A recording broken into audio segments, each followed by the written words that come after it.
मेरे प्रिय दर्शकों नमस्कार।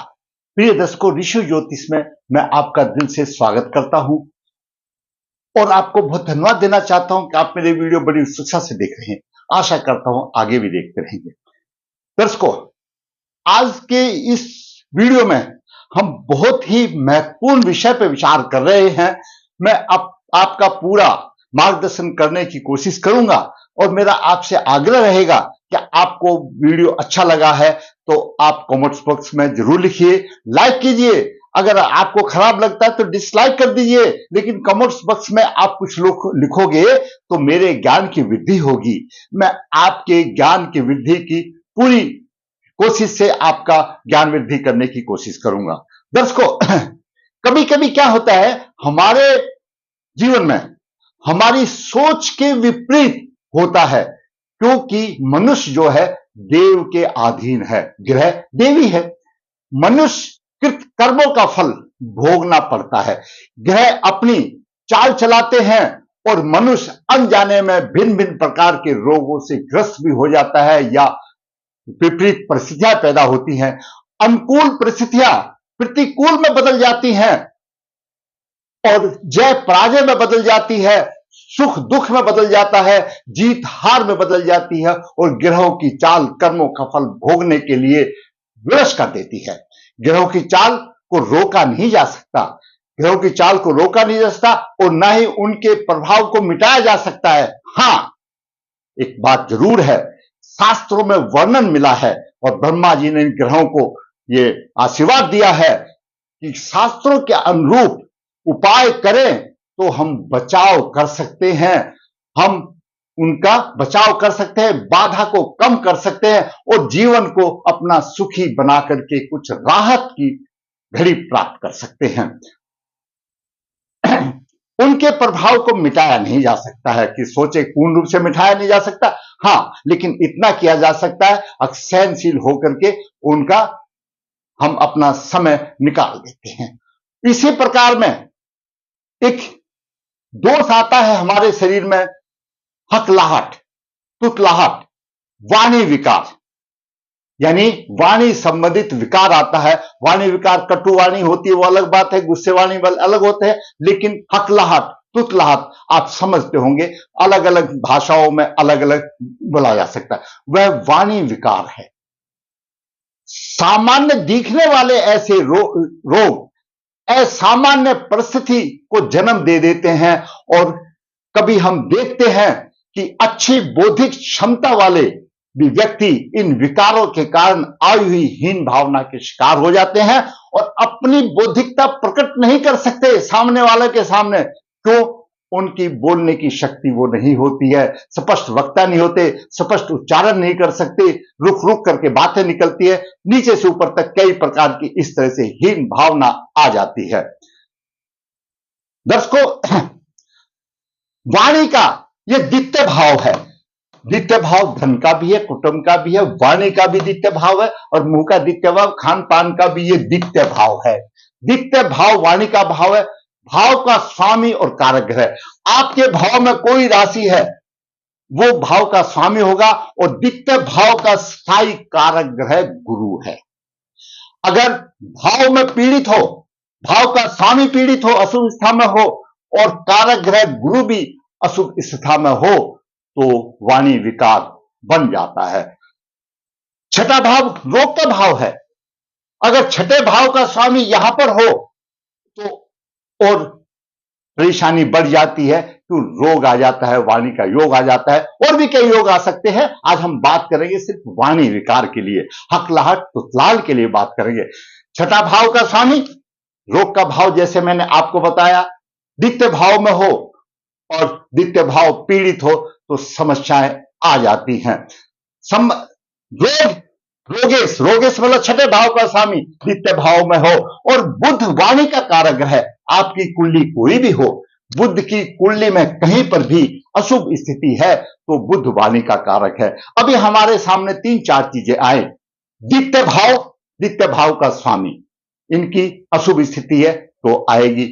वाणी का कारक बुध है, बुध की अशुभ स्थिति, और द्वितीय भाव का कारक गुरु है। आपकी चाहे किसी भी लगन की कुंडली हो या कोई भी राशि हो, वह द्वितीय भाव का स्वामी होगा और कारक निश्चित है, कारक द्वितीय भाव का गुरु ही होगा। तो इन 3-4 ग्रहों की अशुभ स्थिति ऐसी होगी तो वाणी दोष में संभवताएं आ जाती हैं। इसी को हम संबंधित कुंडली में देखते हैं। अच्छे राजयोग होते हुए भी कुंडली में है, बालक की कुंडली में अच्छे राजयोग है, बालक की आयु अभी करीब 9 वर्ष की है, हीन भावना का शिकार, प्रबल वाणी दोष, प्रबल पित्त दोष, कुल देवता दोष। दर्शकों, जातक का जन्म 16 जनवरी 2016 रेवती चरण दोष शुक्ल पक्ष 7 शनिवार को हुआ। जन्म के समय पर कुंभ लगन हुआ, 18 डिग्री लेकर के कुंभ लगन है। द्वितीय भाव में चंद्रमा 20 डिग्री 58 मिनट लेकर के, चंद्रमा छठे भाव का स्वामी द्वितीय भाव में है। केतु 0046 ना के बराबर है, छोड़ दीजिए कोई बात नहीं। यानी सप्तम भाव में सिंह राशि में गुरु 29 डिग्री लेकर के विराजमान है, यानी बॉर्डर लाइन पर है 29.03, यानी कन्या राशि में जाने वाला गुरु है। 29 डिग्री का ये एक राशि है और 29.03 पर है। वहीं पर राहु कन्या राशि में 0046 पर है। आप ऐसा इमेजिन कीजिए अब गुरु और राहु दोनों इस ब्लैक लाइन पर बैठे हैं, दोनों साथ साथ बैठे हैं, तो कुछ भी फर्क नहीं है, कुछ भी फर्क नहीं है। इनकी यानी दूरी 1 डिग्री भी पूरी नहीं है, ऐसा मान के सोचो। दोनों साथ साथ बैठे हैं, बॉर्डर लाइन पर बैठे हुए हैं। 9 भाव में मंगल 12 डिग्री लेकर विराजमान है। 10वें भाव में शुक्र 26 डिग्री और शनि 18 डिग्री लेकर के विराजमान है। एकादश भाव में बुध 27 डिग्री लेकर के है। द्वादश भाव में सूर्य 1 डिग्री 22 मिनट, वही है 27 से सूर्य कितना डिग्री हुआ, 2-3 डिग्री पर दूर है, यानी सूर्य और बुध भी इसी तरह से यहीं पर बैठे हैं, दोनों साथ साथ है और बुध अस्त है। तो मैंने बताया बुध वाणी का कारक है, बुध अस्त है, ये बात एक बिल्कुल समझ में आ गई। बुध अस्त है, बुध वाणी का कारक है, जो कि मैंने पहले आपको बता दिया, बुध वाणी का कारक अस्त है। अभी और बाकी चलते हैं। जन्म नक्षत्र रेवती है और रेवती से 22वां नक्षत्र उत्तराषाढ़ा है। उत्तराषाढ़ा नक्षत्र के स्वामी सूर्य है और सूर्य विनाशकारी है, क्योंकि कुंभ लगन के स्वामी शनि है और सूर्य शत्रु है, तो विनाशकारी बन गया, कोई राहत नहीं देगा। सूर्य ने बुध को अस्त कर लिया और बुध वाणी का कारक है। अभी देखिए दर्शकों, लग्नेश और नवमेश, लगन भाव का स्वामी और नवम भाव का स्वामी अगर 10वें भाव में है, यानी लग्नेश शनि है और नवम भाव का स्वामी शुक्र है, इनकी युति बहुत अच्छी रोज यानी योग कारक बना रही है। भाग्यवान, भाग का पूर्ण सुख और प्रतिष्ठा और सम्मान मिलने का ये योग है। शुक्र और शनि यहां पर 2 राजयोग बना रहे। दूसरा, शुक्र चतुर्थ भाव का स्वामी है, चतुर्थ भी है और नवम भी है। भाग्य उदय से सुखी जीवन होगा, अच्छी प्रतिष्ठा वाला बालक है, भाग्य उदय से सुखी जीवन होगा, सब कुछ होगा। लेकिन भाई कैसे होगा, ये तो आज 9 साल का बालक है और हम देख रहे हैं कि इसके जीवन में 2-2 राजयोग है, लेकिन जब उसकी वाणी की शक्ति ही नहीं है तो राजयोग उसको क्या मिल पाएंगे। वो अपने कितनी भी बौद्धिक क्षमता रहेगी तो उसको प्रकट नहीं कर पाएगा। इसलिए मैंने आपको बताया अब वो कितना भी बुद्धिमान व्यक्ति हो, इस विकारों के कारण बौद्धिक क्षमता को अच्छी होते हुए भी वह प्रकट नहीं करता तो हीन भावना हो जाती है। अब हम इसी का विषय विचार करेंगे। बुध की महादशा है, 27 तक रहेगी। उत्तराषाढ़ा नक्षत्र में, सूर्य के नक्षत्र में बुध, और बुध अस्त है। जब बुध अस्त है तो शुभ बल देने वाला नहीं। अभी बुध की महादशा चल रही है, शनि की अंतर्दशा चल रही है और ज्येष्ठा नक्षत्र में, बुध के नक्षत्र में, ये दशाओं की बात है। अभी देखिए दर्शकों, बात करते हैं आगे। द्वितीय भाव वाणी का कारक है। द्वितीय भाव का स्वामी गुरु चांडाल योग में फंस गया और द्वितीय भाव में छठे भाव का स्वामी चंद्रमा है, रोगेश है चंद्रमा। और जब किसी भी कुंडली में छठे भाव का स्वामी चंद्रमा रोग देने वाला बनता है तो आपके चारों तरफ कोई ना कोई ऐसे आदमी मिलेंगे। आप अपनी उसकी कुंडली देखिए, अगर जिसका चंद्रमा छठे भाव का स्वामी है, तो चंद्रमा एक राशि पर 2.25 दिन रहता है। आज बोलेगा मेरे सिर में दर्द है, कल बोलेगा गर्दन में दर्द है। जैसे जैसे चंद्रमा घटता बढ़ता रहता है, उसका रोग भी उसी तरह से घटता बढ़ता रहता है। आज मेष राशि में है तो सर दुखेगा, वृश्चिक राशि में तो और कुछ दिखेगा, तीसरी राशि में, मतलब जैसे राशि के हिसाब से 2.25 दिन उसको छोटे मोटे रोग होने का अनुभव होता है, अगर चंद्रमा रोग का स्वामी है। यहां पर चंद्रमा पीड़ित कर रहा है भाव को। भाव का स्वामी गुरु है, राहु से पीड़ित है। भाव का स्वामी यानी द्वितीय भाव वाणी का भाव है और द्वितीय भाव का कारक ग्रह गुरु सप्तम भाव में राहु से पीड़ित है और भाव और राशि भी मीन है, मीन राशि का स्वामी भी है और गुरु कारक भी है और भाव भी पीड़ित है और द्वितीय भाव का स्वामी पीड़ित है और कारक ग्रह भी पीड़ित है, खुद पीड़ित हो गया। छठे भाव का रोग का स्वामी है, चंद्रमा द्वितीय भाव में है, भाव भी पीड़ित हो गया, ये भाव भी पीड़ित हो गया, भाव भी पीड़ित हो गया। अब जैसा मैंने बताया बुध ग्रह वाणी का कारक ग्रह है, बुध ग्रह अस्त हो गया। बुध यहां पर पंचम भाव और अष्टम भाव का तो है, वो एक अलग बात है, लेकिन बुध की इस कहीं पर भी स्थिति अगर खराब है तो वाणी का दोष होगा और बुध कुल देवता दोष है। इसके बारे में भी मैं आपको बिल्कुल और मार्गदर्शन करूंगा। पहले इसको खत्म। द्वितीय भाव पर कोई शुभ प्रभाव नहीं है, द्वितीय भाव पर कोई भी शुभ प्रभाव नहीं है और बुध कुल देवता का प्रतिनिधित्व करता है। कुल देवता भी नाराज है, कुल देवता भी नाराज है। इसके भी बहुत चमत्कारी कारण मिलते हैं, चमत्कारी प्रभाव मिलते हैं, मैं आपको ही बताऊंगा। और चांडाल योग बन गया। हरिवंश पुराण बताता है कि जब गुरु अशुभ स्थिति में हो जाता है, पीड़ित हो जाता है, पूर्व जन्म के कर्मों का फल है और पितरों का श्राप है, अशुभ कर्मों का फल होता है। कुंडली शापित हो गई, पीड़ित होने से कुंडली शापित हो गई, ये परेशानी आ गई, परेशानी आ गई। अब बात आई थी कुल देवता की। दर्शकों, आपने अभी प्रादेशिक अलग अलग जगह पर इस चीज को अनुभव किया होगा, यही तो आप पता करके देखिए। मैंने तो मेरे पास तो हर क्षेत्र का आदमी संपर्क में आता है,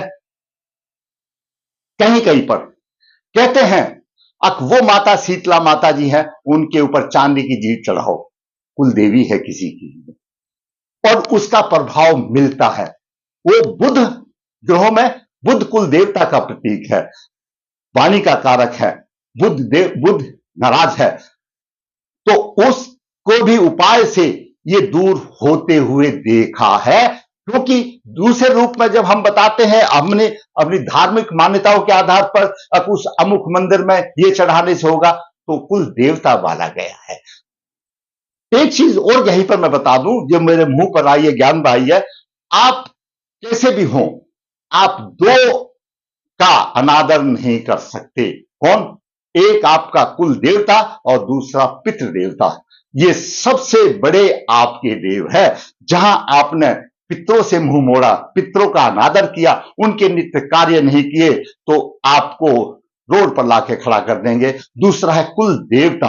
आपकी कितनी भी पीढ़ी चली जाए, कुल देवता बदली नहीं होता। आदमी यहां से वहां फौरन में बस जाता है, उधर बस जाता है, तो भी कुल देवता को मत्था टेकना होता है। ग्रामीण देवता बदली हो जाता है। ग्रामीण देवता वहां है जहां आप लोकल देवता कहते हैं, उसको स्थानीय देव कहते हैं। आपने स्थान बदली किया तो स्थानीय देवता बदली हो गया, लेकिन कुल देवता वही रहेगा। आपने कुल की मर्यादा के अनुसार आपने उनका सम्मान नहीं किया, उनका जो आप में कुल में चलता आया उस तरह से उनकी पूजा आदि नहीं की, तो बुध देव भी नाराज हो जाएंगे।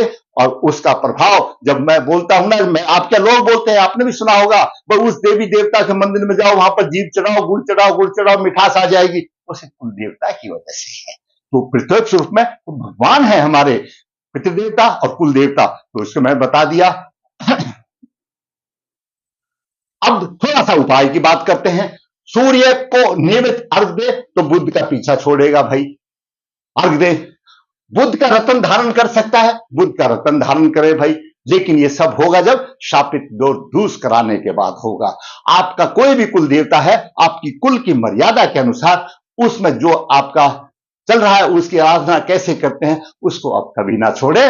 और गुरु के लिए पितृदोष, जो आपके पूर्वज हैं, कोई अतृप्त योनि में है या कई है, तो अगर आपने उनको छोड़ दिया, पितरों को, कई जगह मैंने ऐसा देखा है, उनको मालूम है कि हमारे पूर्वज, हमारे दादा परदादा भटक रहे हैं, उनकी मुक्ति नहीं हुई है, फिर भी उनको वे एक जिस तरह से उनको श्राद्ध आदि निकालना चाहिए नहीं निकलते हैं, तो घर में नकारात्मक प्रभाव मिलता है। ये मैंने खूब बड़ी नजदीकी से देखा हुआ है, तो इसलिए मैंने बताया कुल देवता और पितृ देवता को कभी छोड़ा नहीं जा सकता। तो दर्शकों, ये बालक अभी 9 साल की आयु का है और इतने अच्छे योग हैं और इस परेशानी में इसके अभिभावक घूम रहे हैं। अगर मेरा आपको वीडियो ये अच्छा लगा है तो भाई मैं कहूंगा आप लाइक कीजिए, शेयर कीजिए, ताकि और अभिभावक का हो। और मैं हमेशा कहता हूं भाई समय रहते अपनी कुंडली का विवेचन 3 पंडित जियों से कराओ, 3 गुरुओं से कराओ। देखो, ज्ञान की कोई सीमा नहीं। कोई भी अगर आदमी ये कहता है, कोई आचार्य कोई पंडित जी कहता है कि मैं सर्वज्ञानी है, मैं इस चीज को नहीं मानता, कहीं ना कहीं कमी रहती है। तो 3 से कराइए, समय से करा लीजिए। उसके बाद जैसे मैं हमेशा बताता हूं, जब बच्चे हमारे सिर के बराबर के होते तो बोलते हैं पापा आपको पता नहीं, आप में बुद्धि नहीं। फिर ऐसा सुनने को मिलता है और माता पिता का जी दुखी होता है, दिल दुखी होता है। इसलिए समय रहते हुए उनके बच्चों की कुंडली का अपने नजदीकी से किसी से भी, मैं ये नहीं कहूंगा भाई किसी से भी 3 बार से कराइए, संतुष्ट हुइए और जो उपाय है उनको कीजिए, अवश्य राहत मिलेगी। धन्यवाद। अगर आपको मेरा वीडियो अच्छा लगा है तो लाइक करें, शेयर करें, जिससे मेरा चैनल सब्सक्राइब करें ताकि आने वाली वीडियो आपको प्राप्त हो। धन्यवाद।